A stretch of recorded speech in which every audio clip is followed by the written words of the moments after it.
আমের নাম শুনলেই জিভে পানি আসে না এমন বাঙালি পাওয়া যায়। আর আম মানেই তো আমাদের মাথায় ঘোরে রাজশাহী বা চাঁপাইনবাবগঞ্জের নাম।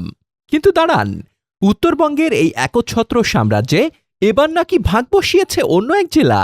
এতদিন সাতক্ষীরা বললেই আমাদের চোখে ভাসত সুন্দরবন কিংবা বিঘার পর বিঘা চিংড়ি ঘের। কিন্তু গত এক দশকে গল্পটা বদলে গেছে।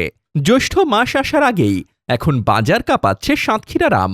এবার তো বৈশাখ শেষ হতে না হতেই ক্যারেট ভর্তি গোবিন্দভোগ আম বাজারে নেমে গেছে।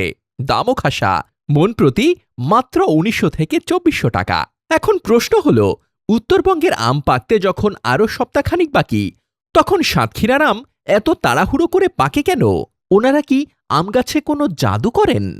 কৃষিবিজ্ঞানীরা বলছেন, না, জাদু না, পুরো ব্যাপারটাই আসলে ভূগোলের খেলা।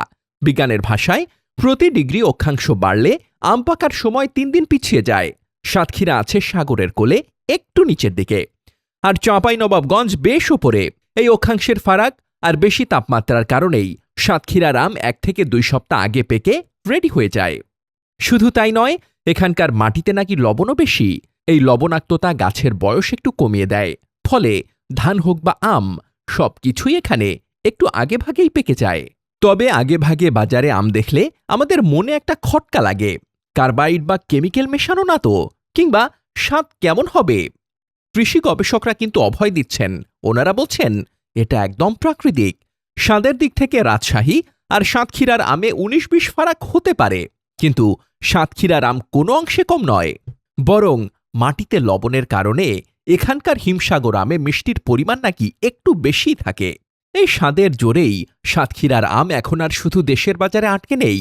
আধুনিক ফ্রুট ব্যাগিং প্রযুক্তির কল্যাণে একদম বিষমুক্ত উপায়ে এই আম চলে যাচ্ছে ইউরোপের চেইন শপগুলোতে। ভাবা যায়, এবার সাতক্ষীরায় ৪,০০০ হেক্টরের বেশি জমিতে প্রায় ১২,০০০ চাষি আম বুনেছেন। লক্ষ্যমাত্রা ৭০,০০০ মেট্রিক টন, যার মধ্যে ১০০ টন আম সরাসরি উড়ে যাবে বিদেশে। লবণাক্ত পানির কারণে যেসব কৃষক চিংড়ি চাষ নিয়ে দুশ্চিন্তায় ছিলেন, তাদের ভাগ্য এখন আমেই বদলে যাচ্ছে। তাই এবার আমের মৌসুমে উত্তরবঙ্গের অপেক্ষায় বসে না থেকে সাতক্ষীরার আম দিয়ে শুরুটা করতেই পারেন।